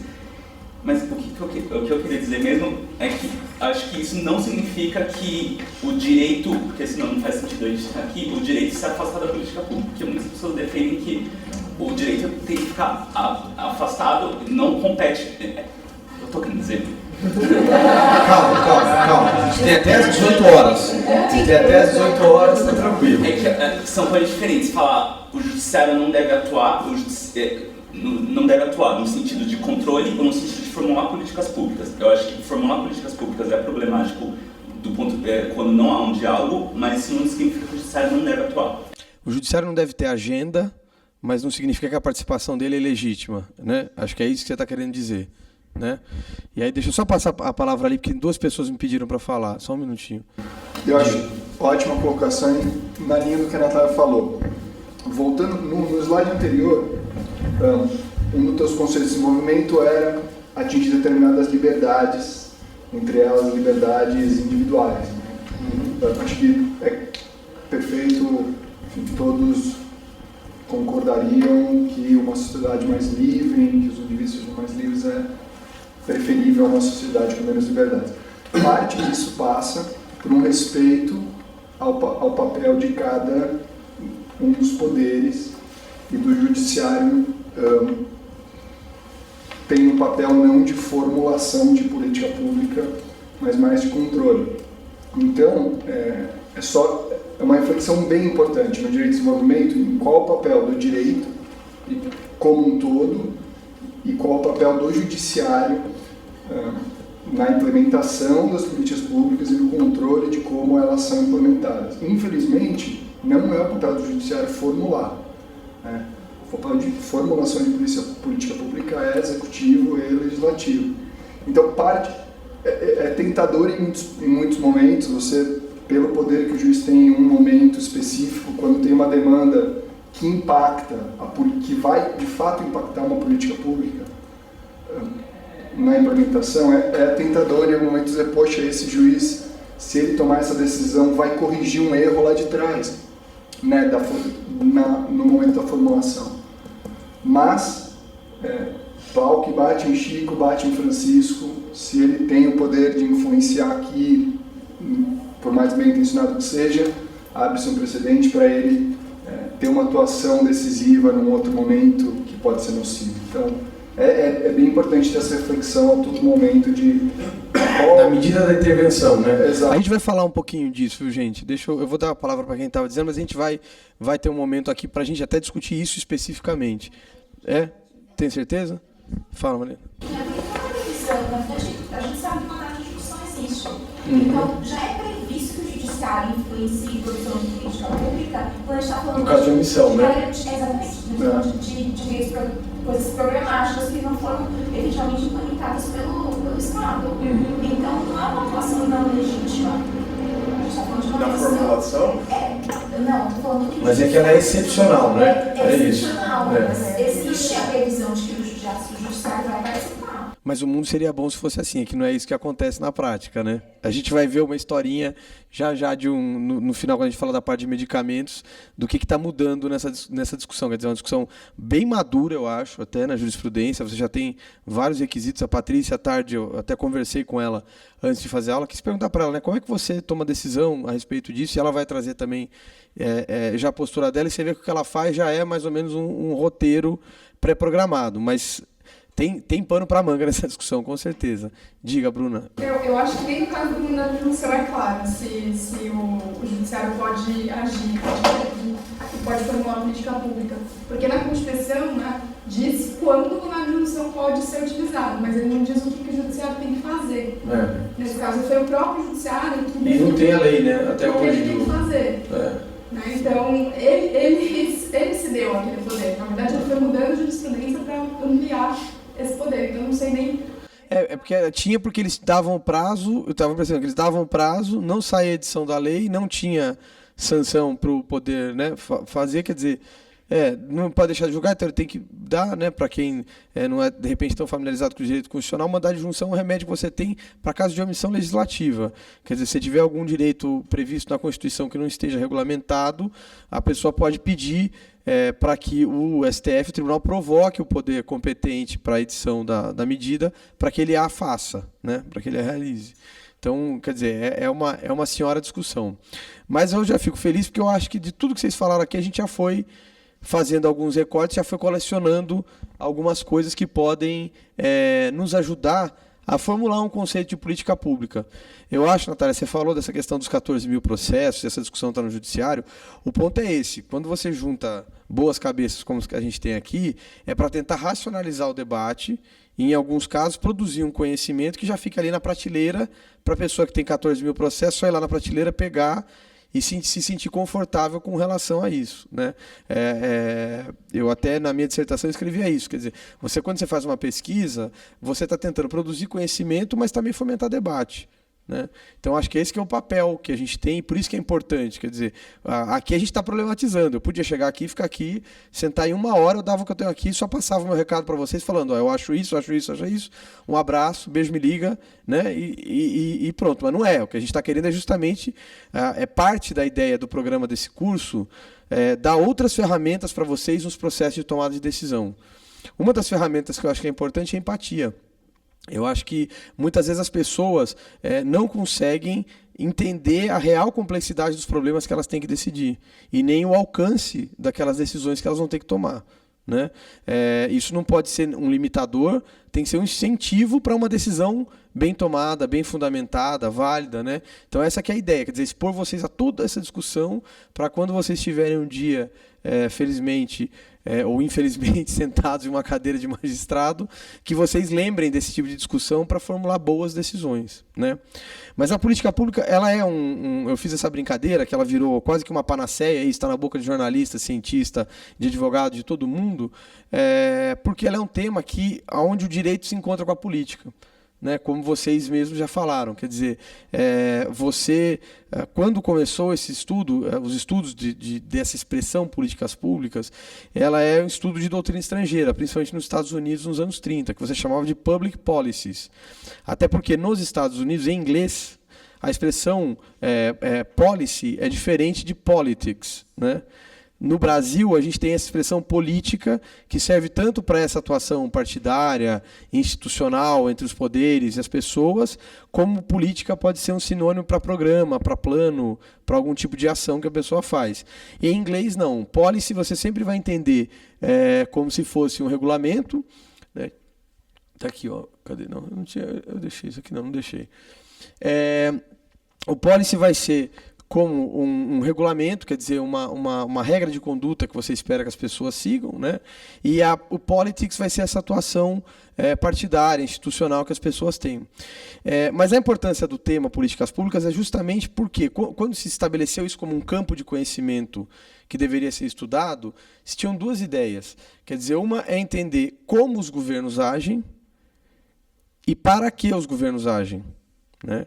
Era você tentar fazer, olha, é possível fazer demonstração científica de como os governos agem e para que eles agem.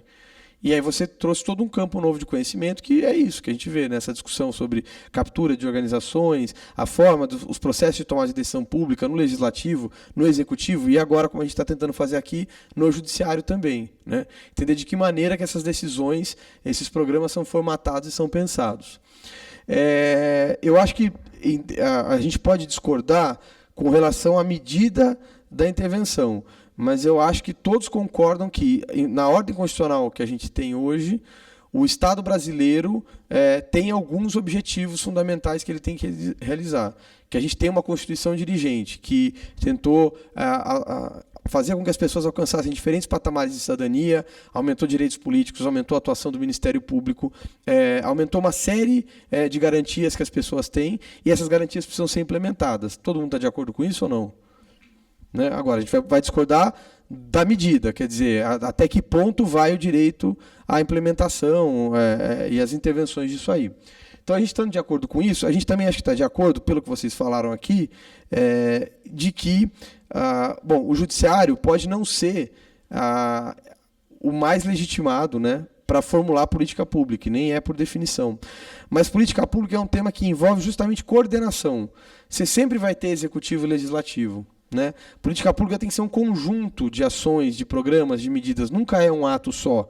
Você nunca vai dizer que um decreto que alguém baixou formulou uma política pública, né? Que um ato administrativo é uma política pública, e nem o fato de existir uma lei estabelecendo algum tipo de programa, você vai poder dizer que aquele programa é política pública. Então, esse aspecto da coordenação é importante. Só que hoje, até para usar uma expressão que está na moda, né, com essas novas formas de resolução de conflitos, a arbitragem, a mediação, o que eu acho que acontece é que você tem essa interligação entre executivo e legislativo, essa coordenação que você precisa ter para formulação e desenvolvimento de políticas públicas, mas você tem a mediação do Poder Judiciário. O Poder Judiciário ele atua como um mediador. E até por isso, Luiz, que eu te perguntei assim, eu falei, será que é só quando as coisas dão errado que as pessoas vão para o Judiciário? Não é só quando as coisas dão errado.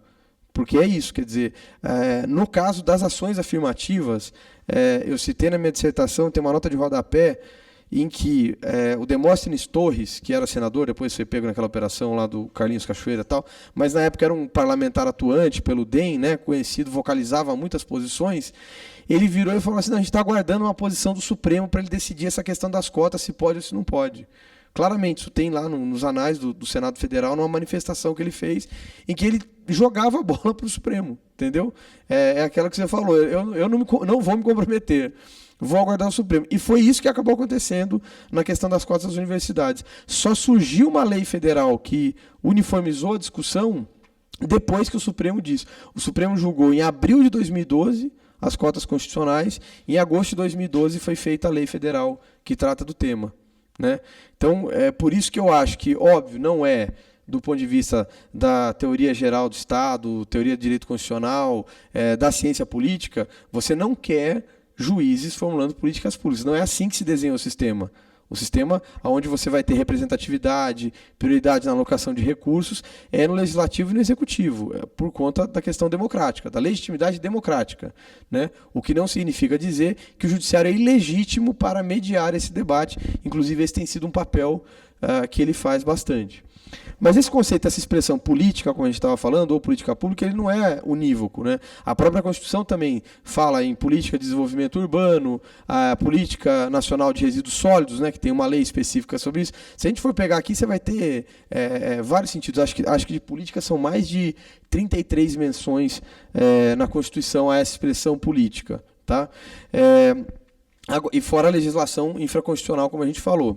Então eu acho, e aí vamos pensar agora que eu tinha combinado com você, Thiago, o que é importante para a gente conseguir definir um núcleo mínimo de alguma coisa para a gente dar para ela esse rótulo. Né? Tem um filósofo que chama Genaro Carrió, que ele diz uma coisa que é muito interessante. As classificações, elas não são válidas ou inválidas, certas ou erradas. Elas são úteis ou inúteis. Né? O esforço que a gente faz é para tentar ajudar na compreensão de algum problema e tentar, com isso, evoluir no debate. Né? Mas as classificações têm só essa importância. E eu acho que, para a gente ter alguma coisa definida como política pública, é importante que ela tenha um plano, né? Que seria esse diagnóstico do problema. Quer dizer, você tem que dar os fundamentos de origem desse problema, os objetivos que você vai tentar alcançar e o tempo de duração com o período de avaliação.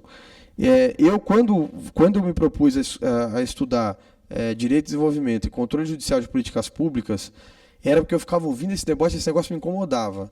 Mas, no primeiro momento, eu falava, mas puxa, é isso, todo mundo fala, tá toda hora, é política pública de tudo. Pô, fora isso, né? Quer dizer, toda política não era para ser pública? Se alguma coisa é política, não era para ser feito sempre no interesse da maioria, já teria até uma redundância aí na expressão. Né? Óbvio que a gente sabe que tem políticas setoriais, né, quando a gente fala para determinadas pessoas, você fala política pública, tem quase que uma redundância, quase um erro de português você falar disso. Né? Mas quando eu comecei a estudar o tema, eu falava, não, mas aí que está. Eu acho que é isso que falta nesse debate. Essa vai ser uma maneira da gente rotular, inclusive juridicamente, uma determinada forma de atuação que vai ter que se pautar por um diagnóstico claro e por um caminho que você vai percorrer, o caminho que a gente falou, né? Também bastante claro, e quais são as metas e como você vai avaliar isso. Né?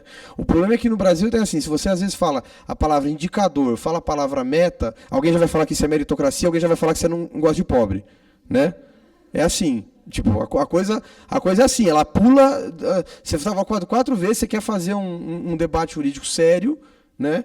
Olha, eu quero fazer um debate sério, eu não quero ficar aqui falando o que você acha de tal princípio e que você imagina que esse princípio aconteça, eu quero ver esse princípio na prática, como é que a gente cria igualdade material, de que maneira, quais vão ser os melhores mecanismos que a gente vai ter que fazer isso, e você tem que ter indicador, você tem que dizer de onde eu quero sair, para onde eu quero chegar, e como eu vou te comprovar que essa política funcionou ou não funcionou no tempo. Então, aí, a hora que eu comecei a pensar, eu falei, isso aí virou uma bandeira para mim agora. Toda vez que eu tiver uma chance, eu vou sentar, vou falar, como eu estou aqui falando para vocês, que não é crime, não é inconstitucional, não é ilegal você defender que determinadas ações estatais têm que ser baseadas em um plano que tem esse diagnóstico, os objetivos, tempo de duração e o período de avaliação, o programa, que é, então, ok, como vamos fazer? Quem vai fazer o quê? Porque daí a gente tem essa questão do federalismo no Brasil, né? Nos medicamentos, vocês leram o artigo do Luiz Roberto Barroso, espero que todos tenham lido, ele vai justamente colocar isso. Ele coloca até o problema da legitimidade passiva para responder às ações pedindo medicamento. Porque dependendo do custo de medicamento, tem município, gente, no Brasil tem mais de 5 mil municípios. Tem município que não tem dinheiro para pagar nenhum remédio. Tem município que, malemar, tem um médico sendo plantonista. Né? Então você tem essa questão dos custos, direitos, etc. E entender essa repartição de competência. Quem vai fazer, com quais meios e recursos, né? Porque também é muito bonito. Né? O que criar uma política nacional é coisa da moda. É o Plano Nacional de Educação, é a Política Nacional de Mobilidade Urbana, é a Política Nacional de Resíduos Sólidos, a Política Nacional Antidroga. Botar a política, fazer um rótulo, escrever uma lei linda lá com um monte de declarações de intenções, de princípios que pautam a fundamentação daquele programa, isso é maravilhoso. Agora, e o dinheiro? De onde vem? E quem vai fazer? Quem vai fiscalizar? Qual vai ser o critério de avaliação? Né? Essas é que são as questões que são importantes, que às vezes não são colocadas. E aí a ação, que seria a implementação efetiva, quer dizer, as medidas que você vai tomar para transformar aquele diagnóstico e prognóstico feito com um plano, depois em um programa e nas ações efetivas para tentar transformar a realidade social, como a gente estava falando. Né? Isso eu já tinha explicado para vocês, também que, em regra, hoje, a maioria da doutrina acaba falando de políticas públicas quando a gente fala de atividades voltadas à realização de direitos sociais. Tá? É óbvio, eu fiz essa brincadeira com relação a criar lei com a política e estabelecendo, mas é óbvio que isso conta. Né, gente? É óbvio que é importante você ter um arranjo institucional normativo que estabeleça quais vão ser as premissas. A questão é levar isso a sério. É tirar do papel e transformar em ação, senão é só intenção. Né? Agora, aí vem a discussão que vocês já estavam querendo antecipar antes, quer dizer, política pública pode ser controlada pelo judiciário? Então, se você vai lá, imagina toda essa coordenação entre o legislativo, o processo passou na comissão de orçamento, na comissão de educação, na comissão de meio ambiente da Câmara, discussão em 2 turnos na Câmara, foi para o Senado, discutiu no Senado, em todas as comissões temáticas também, votação em 2 turnos no Senado, foi para a sanção presidencial, o presidente vetou um artigo, uma passagem, outra, quer dizer, você teve todos esses atores envolvidos nesse processo, e aí vai cair no Poder Judiciário, mesmo se as coisas derem certo ou não. E aí? Eu acho que vocês já anteciparam um pouquinho a posição de vocês. Né? E acho que também hoje é uma coisa que está já razoavelmente estabelecida de que você pode ter controle judicial de políticas públicas. Né? Ele pode ser um controle formal e pode ser um controle finalístico. Quer dizer, a política pública ela pode ser inconstitucional ou ilegal em função dos meios que ela vai adotar para a criação ou dos interesses que ela pretende tutelar. Né? Assim como ela pode ser inconstitucional porque as finalidades que ela busca não estão de acordo com a Constituição ou com a legislação específica. Eu acho que essas seriam assim, as 2 formas clássicas, se eu fosse fazer uma teoria geral do controle judicial de políticas públicas, eu diria assim, olha, claro, é possível do ponto de vista formal e do ponto de vista finalístico. Né? Esse controle é possível. O que se discutia antigamente é porque, em certa medida, você tem 2 questões. Óbvio que tem eleição de prioridades quando você estabelece uma política pública. Né? Se você, de repente, está preferindo investir mais em educação e menos em saúde, não tem dinheiro para tudo. Né? E essa escolha foi feita por quem legitimamente ou democraticamente foi eleito para fazer essa escolha. E o judiciário não poderia, então, dizer, olha, essa escolha está errada porque você tem que priorizar educação. Não, a gente está vendo o drama do Brasil educação, eu vou começar agora a julgar tudo que seja despesa fora de educação e saúde é inconstitucional. Qualquer programa de cultura é inconstitucional, qualquer programa de meio ambiente para mim é inconstitucional porque não está atendendo aos fins do Estado brasileiro. Né? Isso acho que não cabe. Mas você tinha, além dessa discussão do déficit democrático ou da legitimidade democrática, também essa avaliação, como o judiciário poderia fazer essa avaliação finalística ou de forma? Será que quando ele entra nessa avaliação, ele não estaria entrando no que a gente chama do exame da competência, no exercício da competência discricionária da administração? Porque isso sempre foi uma discussão de direito administrativo em geral, né? Quer dizer, que existiria um determinado núcleo de atos que principalmente o Poder Executivo toma, dentro de uma margem de liberdade que é dada a ele pela lei, e ele, a fazer essa escolha nunca estaria suscetível de controle pelo Poder Judiciário. O que vocês acham? A questão, nesse caso, vai, novamente, eu vou sustentar que, já que ele tem que admitir, realmente o Judiciário é um ator na formulação de políticas públicas. Seja porque ele vai encontrar um fundamento, e a tua no slide anterior, a afirmação de que nós estamos numa Constituição vigente, e aí com um forte conteúdo programático, isso já dá fundamento para que ele haja. Então ele age no mesmo plano de execução dos outros dois poderes. E isso vem para mim, claramente, quando você coloca que é inconstitucional, mas não uma inconstitucionalidade ativa, mas uma inconstitucionalidade por omissão. E toda a formulação da política pública, sabe onde está hoje, pelo menos na minha visão? Na densa argumentação da fundamentação dos julgados. Tanto é que estão conseguindo dar um efeito prospectivo de validade e eficácia do não só do dispositivo, que é clássico, mas do fundamento também. Então eu acho que a gente tem que partir do princípio aqui que o Judiciário, sim, ele encontra fundamento de validade para a sua ação, sim, ele está formulando políticas públicas baseado numa suposta omissão dos outros poderes, ou então quando ele encontra, de repente, fundamento abstrato direto no texto constitucional.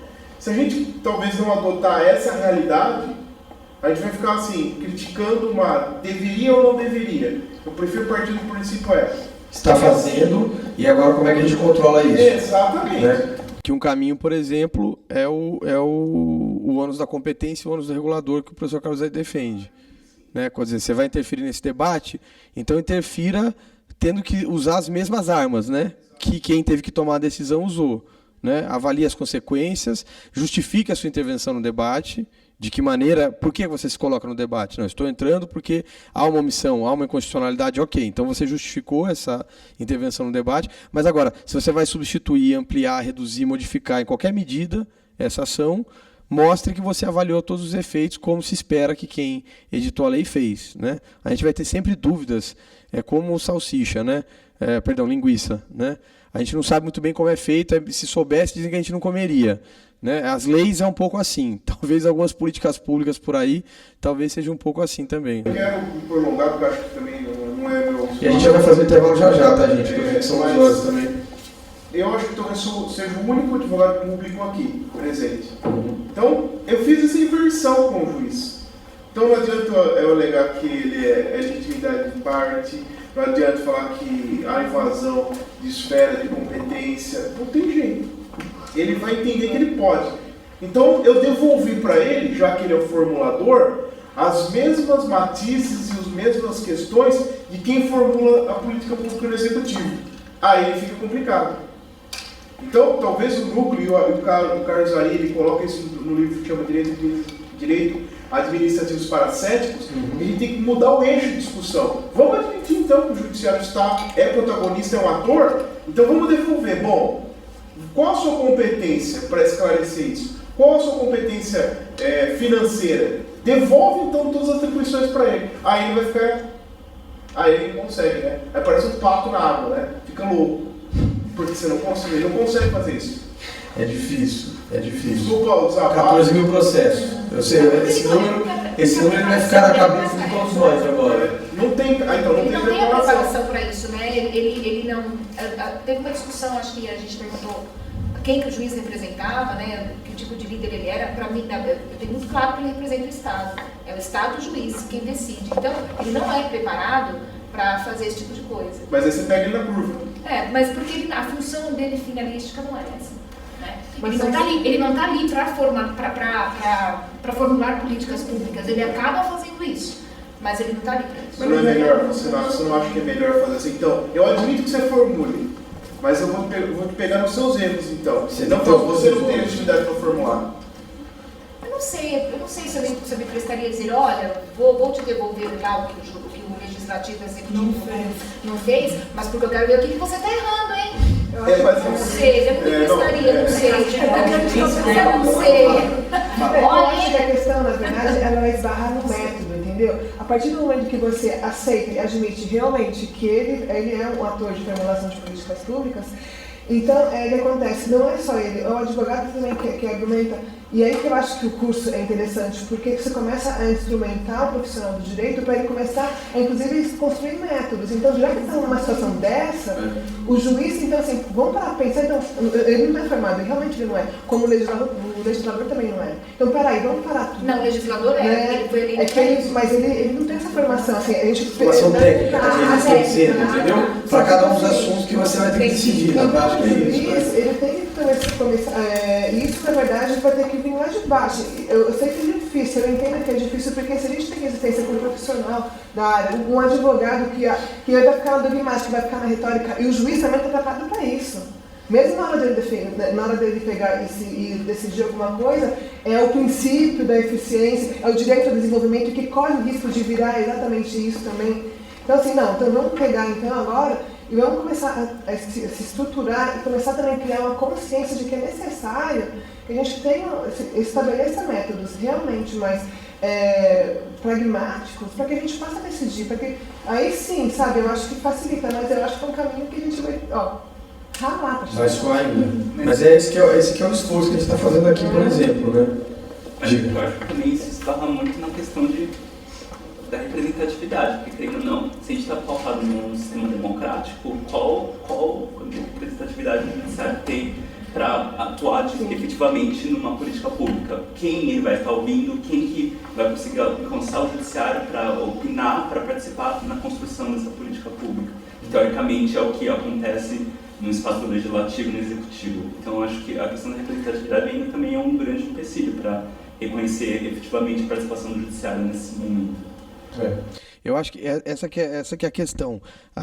Do ponto de vista da teoria, vocês conseguiram reduzir tudo ao que é o mais importante. Porque mesmo essa discussão de que não existem atos de governo ou atos discricionários que não são sujeitos ao controle judiciário, até isso já caiu, gente. Na prática, se o cara demonstrar uma inconstitucionalidade naquela escolha e o papel aceita tudo, você vai poder fazer controle de ato discricionário. Então não vai dar para a priori você dizer, se eu rotulei de política pública, ele não tem controle judiciário. Se eu chamei de ato discricionário, não tem controle. Tudo está sujeito até por conta do princípio da inafastabilidade da jurisdição. O que a gente precisa é estabelecer essa medida. Qual é a medida da intervenção? Então tem um esforço aqui que é de antes a gente só fazer uma definição para tentar, então, olha, vamos tentar classificar o que seria política pública para facilitar para os dois lados. Para quem vai elaborar, então o cara entender qual é o roteiro que ele tem que seguir e acredito num esforço de que sejam melhores políticas públicas, principalmente com esses critérios de avaliação, de medição, né, da efetividade dessas políticas, e também para que quando o judiciário tiver que intervir, ele vai saber aquelas etapas que foram respeitadas e se espera que ele também cumpra esse ônus do regulador. Que ele não simplesmente ataque por constitucional porque diz que isso vai contra o desenvolvimento nacional, porque isso não efetiva o princípio da igualdade. Aí a gente vai ver na questão das cotas, eu só vou fazer mais um slide para daí a gente fazer um intervalo, que é justamente o fundamento da discussão das cotas são os mesmos artigos da Constituição, gente. Ninguém que escreveu contra ou a favor citou algum outro artigo para dizer a discussão. A discussão é exatamente em cima dos mesmos artigos, só que é a interpretação que cada um faz deles, entendeu? Mas só para apresentar para vocês, eu já te dou a palavra para você perguntar, para a gente poder fazer um intervalo, que eu estou vendo que o povo está caindo de lado assim, daqui a pouco alguém cai no meu pé. Eu trouxe um conceito que eu elaborei justamente nessa tentativa de fazer uma classificação que eu espero que seja útil, não inútil, de que política pública, então, é uma ação estatal composta de atos e normas, quer dizer, jurídicas, né, obviamente. Então você nunca vai imaginar, como eu falei, que só porque você tem uma lei, você tem uma política pública e nenhum ato administrativo isolado vai ser uma política pública. Tem que ser essa ação coordenada e composta, multifacetária, vamos chamar assim. Política pública é uma ação estatal composta de atos e normas jurídicas, dos quais deve ser possível extrair os princípios, os meios, os recursos, as competências, os deveres, forma de organização e gestão. Quer dizer, todo aquele plano, né, todo o programa que a gente falou, além dos fins e objetivos daquela ação, prioritariamente dirigida à implementação dos direitos sociais constitucionais, cujos resultados deverão ser aferíveis no tempo. Tá? Então esse foi um conceito que eu formulei quando estudei o tema, justamente para tentar estabelecer quais são os elementos que devem estar presentes para se fazer esse controle. Então, se o judiciário quiser intervir em qualquer uma dessas formas, ele pode até intervir por isso, por dizer assim, olha, não tem forma de organização. Ah, legal, a política diz que vai tentar combater a mortalidade infantil, mas não estabeleceu de quem vai ser o repasse, de onde vai vir a origem do recurso para a implementação daquela ação, daquele programa. Né?